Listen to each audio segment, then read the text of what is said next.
Welcome to Nerd Vibes. I'm your host, Ray, aka Armed Dark Mambo. On today's episode, we are going to be discussing the Green Lantern Corps and the emotional spectrum. But before that, I want to get to what usually is trending news, but we're going to do something different today. And I want to use this time to shout out someone that's very important, very special to the podcast, my coworker. Her name is Kim. She is my number one fan. She is an older woman who has downloaded the podcast, all 2 episodes so far, and has given me the most feedback of anyone who has listened to the podcast. It has been amazing. She's my number one fan, my number one supporter. She gives me great advice on what I should be doing in terms of putting myself out there, putting out the podcast. She eagerly anticipates the next episode, even though she isn't necessarily familiar with the subject matter, but she still takes the time to engage with it and listen to it. And as I said before, she gives me a ton of advice, a ton of encouragement to just keep going and keep doing what I'm doing. So I wanted to open the podcast with an appreciation for her, just putting me in the way, in the mindset to keep going and to keep grinding on this, and let her know that she's my number one fan and that I appreciate her to the utmost. So again, thank you, Kim, for being there for me and giving me all the encouragement, support, and criticism when needed. So I appreciate it. Thank you. All right, with that being said, let's get into today's discussion on the emotional spectrum in reference to the DC Comics Green Lantern Corps and the corresponding corps.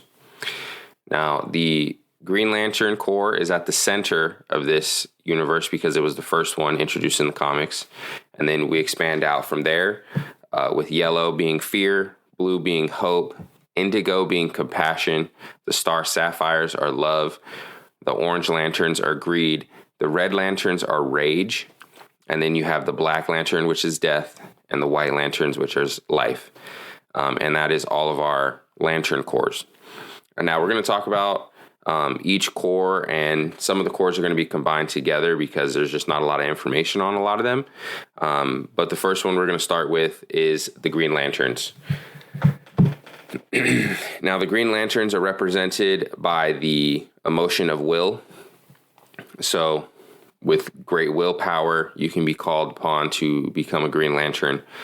These Green Lanterns were initially made to be the police force of space. So each Green Lantern patrols a particular sector in space, and that's basically how they operate. Now, out of the Green Lanterns, the next Lantern Corps that came out was the Yellow Lanterns, which is fear. These lanterns were created by Sinestro, a former Green Lantern who wasn't happy with the state of the Green Lantern, so he decided to harness the power of fear and create his own Lantern Corps, which is the Sinestro Corps, or the Yellow Lanterns as they're described. Other corps include the Blue Lantern Corps, which is Hope.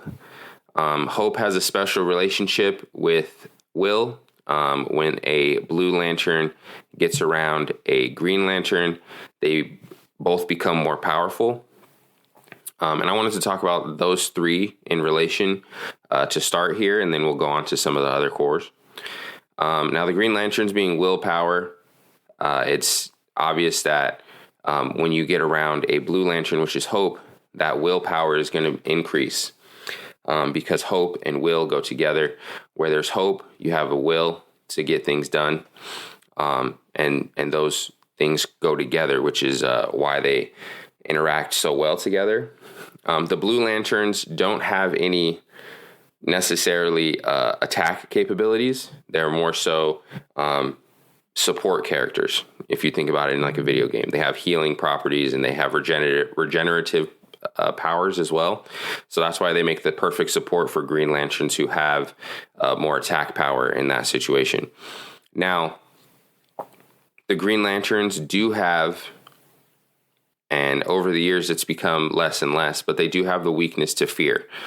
So if you think about it in real world terms,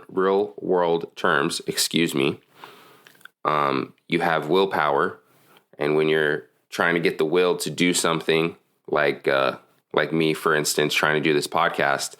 I always had the will to do it, but the fear is what stopped me from doing it. But once I was able to get over that fear, I now have hope. You know what I'm saying? So that's a kind of a real world representation of the emotional spectrum and how it applies to us. Some of these other things that are applied in these Green Lantern or Lantern power sets is that their powers are directly tied to the emotion that they're embodying. So a Yellow Lantern, for instance, if they're instilling a great amount of fear in people, they become more powerful. Okay. And for Green Lanterns, for instance, the more willpower they have, they become more powerful. So the more you feed on your particular emotion, the more powerful you get. All right, now I want to talk about two opposing cores where we have fear and hope that are opposing cores. Now we're going to have the Orange Lanterns, which is greed. And the cool thing or not cool thing about the Orange Lanterns is they only have one member. Okay, the one member, forget his name. Oh, his name is Larfreeze.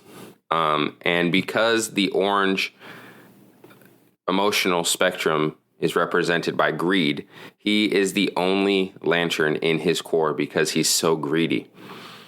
He does have the power to make, as a lot of the other lanterns do, light constructs, but his are so powerful because he is the only lantern wielding this power. His are very powerful and he's very hard to defeat. Now, the opposing lantern to the Orange Lanterns are going to be the Indigo Tribe or the Indigo Lanterns, and their emotion is compassion.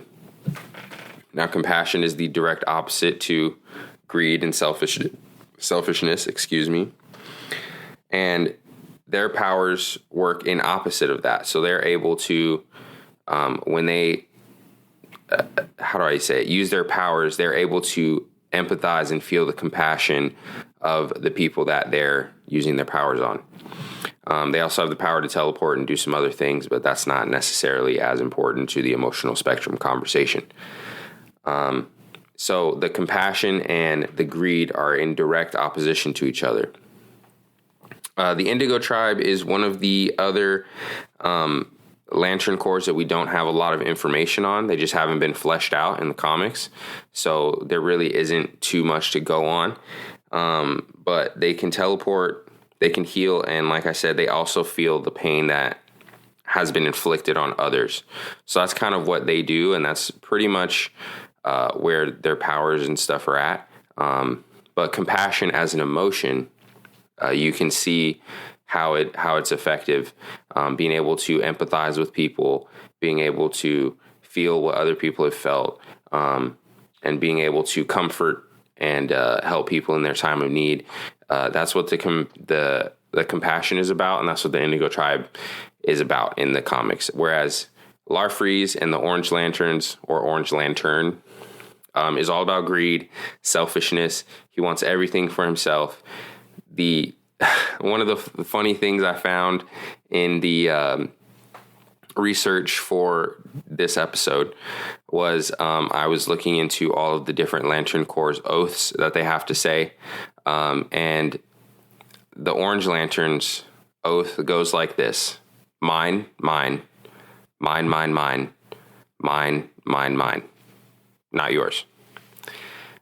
So that's just an encapsulation of the Orange Lantern Corps right there, and just how Larfreeze feels about people being inducted into his core, which is why he's the singular member.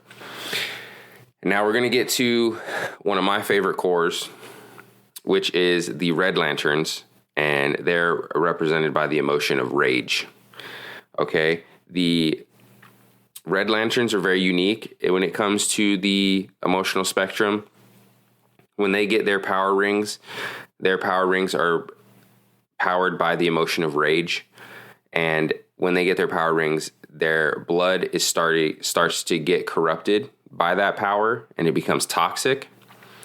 So and that in turn permeates through their body to where they at a certain point can never take off the Red Lantern ring or they'll die. So it's a transformation in the fact that they have so much rage in their bodies. They feel that emotion so much that it starts to transform their bodies, and therefore they can never turn back into the being that they were before. And that's a representation of what overwhelming rage can do in real life. You know, if you let rage consume you and you let that emotion just drive your life, you're going to ultimately not succeed and not be into the places that you're supposed to be, because you're always mad or enraged about something. And then the opposite side of that is the star sapphires, which embody the emotion of love. Now, love is a powerful thing. They are able to deal with Red Lanterns because they're the emotional opposite. Also, they have I'm blanking on it right now. Sorry. They have the light of love, which is able to purge the Red Lanterns of their rage. So that's why they're the natural enemies of each other, and that's why they're on the opposite sides of the emotional spectrum. Now, we're going to talk about the Black Lanterns and the White Lanterns, which are on the opposite poles of the emotional spectrum. So you have the White Lanterns, which are the representation of life. It's pretty self-explanatory. The White Lantern is the embodiment of all the emotions into one. Okay. And that's why you get the White Lanterns. There's not a lot of information on the White Lanterns except for kind of their powers. They just have life-giving powers. They can bring people back from the dead, things of that nature.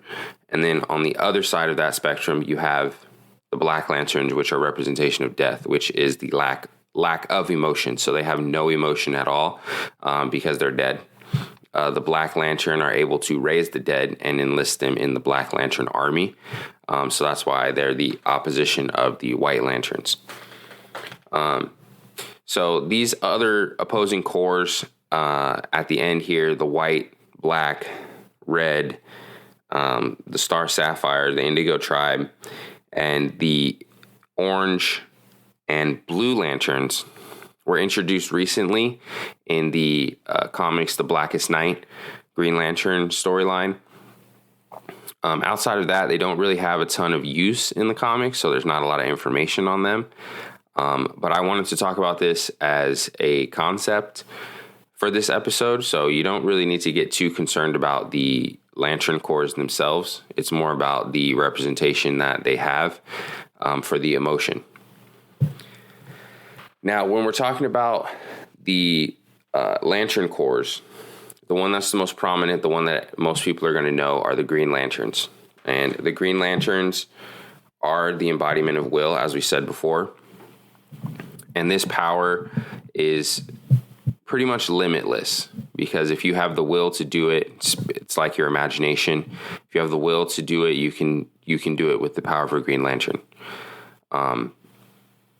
It is important to note that it doesn't take only a strong will to wield the Green Lantern ring. You must also possess certain characteristics of, being a good person, have justice, and all these things like that. But the interesting thing is that some Green Lanterns, or some lanterns, have also been lanterns of other cores, because, as you know, us humans, we experience the full emotional spectrum. And if you find yourself at one point or another experiencing an emotion great enough, you can be called on to enlist into a different core. So, for example, Hal Jordan, my favorite Green Lantern, has been a part of every single core that we've talked about: blue, yellow, orange, red, indigo, all of them. He's been a part of all of them because he experiences such great emotions at different times. He's just been able to receive rings from these different cores. And it makes sense because us as humans, like I said, we all experience these emotions on a greater level. You know, some of us feel love, intense love, you know, whether you have, that's for your significant other or for your children or for your pets, for some people.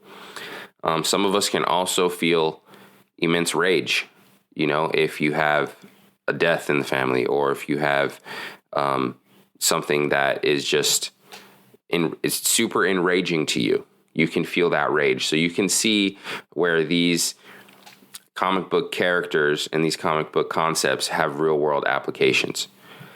Now, I wanted to talk about the cores in a singular fashion. So I want to go over some of them, and we're going to talk a little bit deeper into the values that they try to bestow onto the readers and some of the powers that they have in relation to the emotion that they share. Okay, now that we have some history on the Lantern cores themselves, in total, I want to break down my favorite core and my favorite emotional spectrum, which is my favorite part of the emotional spectrum. Excuse me, I'm getting tongue-tied on this one. It's going to be the Green Lantern core, okay? And according to fandom.com and my research, the Green Lantern Corps are an intergalactic peacekeeping force created by the Guardians of the Universe. The Guardians of the Universe are a group of ancient species that harness the power of the Green Lantern will, and created the Green Lantern Corps. Okay. Every Green Lantern is selected by the strength of their willpower and given a power ring that creates energy constructs controlled by will. So this is the basis of the other cores as well. A similar thing has happened. Someone has harnessed the power of their emotion, created a power battery or a power source that gives the rings or the wearer of said item. For the Indigo tribe, it's a staff, just as a particular difference. But most of them are all going to have power rings, and most of them can create energy constructs that are controlled by their emotion. The stronger that emotion, the easier it is to control your construct, and the more powerful your construct is. Okay. They patrol all 3,600 sectors of the known universe, which goes to my point about them being the space police. That was the concept that they had when they were first originated. After the Guardians of the Galaxy had the Manhunters, which is a different story. The Manhunters were this robotic group that were supposed to patrol the universe using logic and no emotion, and it ended up being that the Manhunters decided that they should just kill all the people who gave them problems. Didn't work out, so that's why the Guardians created the Green Lanterns. All right. The home planet for the Green Lanterns is Oa. Not really important, where their central battery is located. This other part I found during my research is very, very cool, that each emotion is represented by a particular entity. The Green Lanterns, for example, have the entity known as Ion, which is essentially a green whale, a green space whale. That is the embodiment of willpower. So the Guardians harness the power of Ion to create the Green Lanterns. But to get that power, there was an entity that represented that power, and each Lantern Corps has their own entity that represents them. But like I said, we're going to focus on the Green Lanterns here. The Green Lanterns also have the willpower, and with that, it doesn't affect them as much as some of the other emotions on the emotional spectrum. Okay, they're in the center of the emotional spectrum, so they have the least amount of emotional tax put on them by their ring. Now, the further out you go to the emotional spectrum, you get some adverse effects. Okay, so fear. So if you can picture this, we're going from the middle and then expanding out. So to the left is fear, to the right is hope, and then to the left of fear is orange, which is greed. To the left of that is rage, and then to the left of that is going to be the black lanterns, and then going to the right, you have hope, and then to the right of that is compassion, and then to the right of that is love, and then to the right of that is life, which is the white lanterns. So the further out you get from the green lanterns, which is hope, in the center, the more your emotional state starts to affect you personally. Whereas for the case of the red lanterns, their blood becomes toxic and starts to spoil, and then they can no longer live without the power of their ring, just as a physical example. Which is why the green lanterns are supposed to be the police force, because they have the least amount of tax put on them by their ring, and they only have to have immense willpower, and show the ability to overcome great fear, which is a Green Lantern's weakness, which was fear, which is why Sinestro decided to make the yellow lanterns, because it was the Green Lantern's weakness at the time. But as the comics have gone on, the Green Lanterns have less and less aversion to fear, and it's no longer necessarily a weakness that it once was. There was a long time in the comics where Green Lanterns were powerless to anything that was yellow. That has since been retconned, and now they can do what they need to do against yellow lanterns. But it's just an example of how willpower, the power of will, can overcome all different things. And that's why it's in the center of this emotional spectrum. Now, the reason that this episode is important to me is, the Green Lantern, Hal Jordan, is my favorite superhero, because he is, and forever will be, the living embodiment of an Earthling's willpower.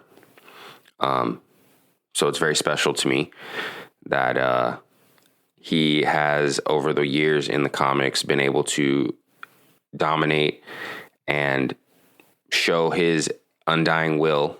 He's died a bunch of times, come back. That's just comics, to be honest. But the will that he has shown has been a great inspiration to me. And it's something that I wanted to make an episode on, because I feel like the concept of the Green Lanterns and the emotional spectrum is a great representation of how humans experience life. And Hal Jordan being one of the only Lanterns who has experienced the entire emotional spectrum, comic book wise, in terms of having all of the different rings at different times, including the Black Lantern ring when he was dead, and the White Lantern ring for a time. So I wanted to make this because it is important that everyone is aware, and this has a mental health aspect to it as well, whereas some of the other emotional spectrums go into your mental health, like rage, greed, things of that nature. So I wanted to bring awareness to those kinds of things and shed a light, no pun intended, on the emotional spectrum that DC has and how it is very relatable to people going through things throughout their lives. So the oath of the Green Lanterns goes like this: in brightest day, in blackest night, no evil shall escape my sight. Let those who worship evil's might beware my power, Green Lantern's light. Now, what that means is it's the oath that they have to say to power up their rings. I'm not sure if they have to say it now in the comics. They used to have to say that oath to power up their rings. But it's basically saying, I'm going to use my Green Lantern power to stop evil in its tracks, whether it's brightest day, blackest night. You know what I'm saying? So whatever the circumstance, I'm gonna use this ring to stop that evil, which goes to, like I said, the police force aspect of the Green Lanterns. And then just for fun, I do want to read some of the other lantern oaths, because I believe that they are very important as well. So let's see here for the Blue Lanterns. Okay. And see if you can figure out the messages that are in here based on the lanterns' oaths for their particular emotion. The Blue Lanterns are hope. So here's their oath. In fearful day, in raging night, with strong hearts full, our souls ignite. When all seems lost in the war of light, look to the stars, for hope burns bright. And now for me, like I said, the Blue Lanterns have a special relationship with the Green Lanterns. Blue Lanterns cannot be fully powered unless they're in the proximity of a Green Lantern, because willpower and hope go hand in hand.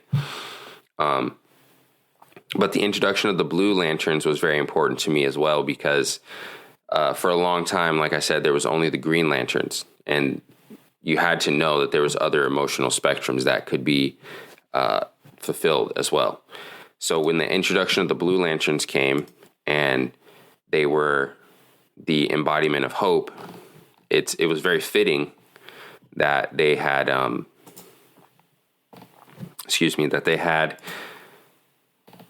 a huge effect on the Green Lanterns, in the way that when the Yellow Lanterns were introduced, they had an adverse effect on the Green Lanterns. But now the Blue Lanterns are the indirect opposite to the Yellow Lanterns. And the Yellow Lanterns being fear, here is their hope. In blackest day, in brightest night, beware your fears made into light. Let those who try to stop what's right burn like his power, Sinestro's might. And that's the Sinestro Corps' oath. And it has Sinestro's name in it because he was the original member.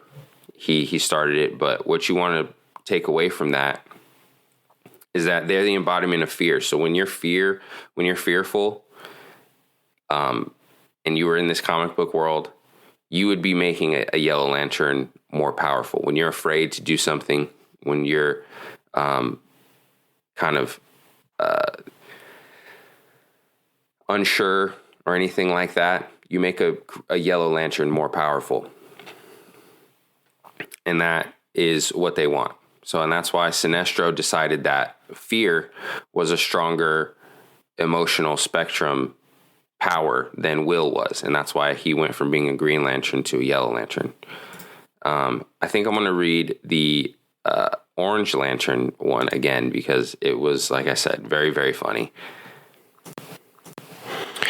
All right, so we have the Orange Lantern's oath, and it says, "The power is mine. This is my light. Be in bright of day or black of night. I lay claim to all that falls within my sight. I take what I want. That is my right." Now, the one that I read earlier was a variation of the oath. This is, I believe, the official one. But again, it just signifies that, like, he's very greedy. Larfreeze is the only member of the Orange Lantern Corps. So he is very powerful, being able to harness 100% of the orange light himself. He's also, being the only member, not able to go up against other corps, like Hope, for instance. He can't go up against Hope because Hope negates his power. But it just shows, like, the emotion of greed is very powerful, and that, you know, when you're a greedy person or a greedy, you know, I guess I would say person, how it can be very lonely and very isolating to you, because you are very selfish and you think about yourself. So when you think about greed, you think of maybe like narcissists and things of that nature, are a good real life representation of the Orange Lantern of greed. So I just wanted to point that out, and make a little correction on the oath that I gave, as the one earlier was not the official oath. So there you go. All right. Finally, the last core that I want to focus on today is going to be the star sapphires, which is the core that represents the emotion of love. Okay. And I wanted to choose this one to be the last one because in the comics, the star sapphires are anti-heroes. And you would think that the emotion of love would have, how would you say it? Like properties of someone who is good, but not necessarily in this case. So I'm going to read the oath and then we'll go over some of the reason I say that. For hearts long lost and full of fright, for those alone in blackest night, accept our ring and join our fight. Love conquers all with violet light. Okay, now the star sapphires are the embodiment of love, but love can be a double-edged sword. Okay, so when the star sapphires built their power battery, they sent out rings to find those who have been loved and spurned. So, for instance, that's if you have a great love for somebody and they don't return that love, the ring would seek you out. Or those who have lost someone that they loved. So, again, if you've lost a spouse or something like that, and you still have a huge amount of love in your heart, you'll find that. The ring will find you. And the intent is to give love and fight against hate and fear. So that's them being in direct opposition to the yellow lanterns and to the red lanterns of rage. Okay. After the choice is made to become a member of the Corps, the initiate is encouraged to follow their heart. So I wanted to touch on this because although you are encouraged to follow your heart, sometimes your heart isn't necessarily the right thing to follow because it can lead you down some dark places. Okay, so for instance, in the comic book, Carol Danvers, who is one of the most famous star sapphires, is in love with the Green Lantern Hal Jordan. Again, here's Hal Jordan again coming up in the story. She became a star sapphire because, or not Carol Danvers, Carol Ferris. Excuse me. Carol Danvers is part of Marvel. I don't want people to get on me about that. It's Carol Ferris. So she accepted the ring because she wanted to save Hal Jordan's life because she loved him so much. But in return, she became one of the key members of the Star Sapphires. And she was encouraged to follow her heart, which led her to Hal Jordan over and over again. And they would fight constantly because she was in love with Hal Jordan, and Hal Jordan could not or would not return that love to her. So she was a spurned lover. And this is one of those times where love can be a double-edged sword. Like, she had an immense amount of love for Hal Jordan. Hal Jordan did not receive that love. So that love turned into something that was a detriment to Carol Ferris's life. Okay, until she was able to reassess her life and then, become someone who was a force for good in the Star Sapphires. But love is a very difficult emotion to control, and that's why there aren't a whole lot of Star Sapphires, and there isn't a whole lot of information on the Star Sapphires because there are so few of them. Because once you accept that emotion of love, you do have to follow your heart constantly. So even if your heart is telling you to do something that you don't think is right necessarily, you still have to follow your heart in that instance because you're a Star Sapphire. And love, like I said, can sometimes lead us down some dark roads because people will be or are willing to do anything for the people that they love. And sometimes that includes some unsavory acts, because you are trying to prove to someone that you love them. So I just wanted to, like I said, touch on these emotional tenets of the Green Lantern Corps and the extended emotional spectrum. I wish there was more information about these in particular to their emotions, but the idea of the emotional spectrum is a very recent introduction into the DC universe, and it hasn't been used that much since the Blackest Night event and the War of Light event. Outside of that, it's usually just the Green Lanterns being, the stars of the DC comics. So that's unfortunate. But I did want to touch on it because I do believe it is a great representation of the emotions that us humans go through all the time.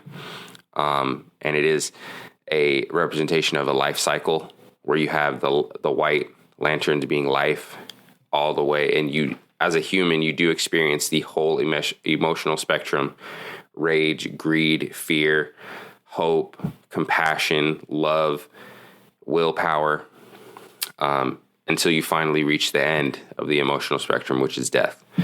But I wanted to talk about that today and get into that kind of deeper conversation about the emotional spectrum and how it relates to us as people. Hopefully you found this episode to be enlightening a bit. It is going to be on a little bit of the shorter side, like I said, because we don't have a ton of information about some of the other cores and stuff. But I did want to get this message out and talk about it because it is something that's very important to me, with Hal Jordan being my favorite Green Lantern. So I hope you guys enjoyed the podcast today. And you can find me on Twitch, twitch.tv/ArmedDarkMamba. You can find me on TikTok /ArmedDarkMamba. Just Google Armed Dark Mamba and I will come up. But again, I want to thank everybody for listening to the podcast. It is a shorter one today. So we're going to have some better ones going on in the future. Our next episode is going to be anime themed. So be on the lookout for that. And again, special shout out to my coworker, Kim, for being a supporter, my number one fan. And I'm sure I'm going to hear some critiques about this episode. So thank you. I love everyone. Appreciate you guys. Download, rate, review. Yeah, that's going to be it for today. Thank you. Thank you for listening to Nerd Vibes. We will see you guys next week. It's a vibe.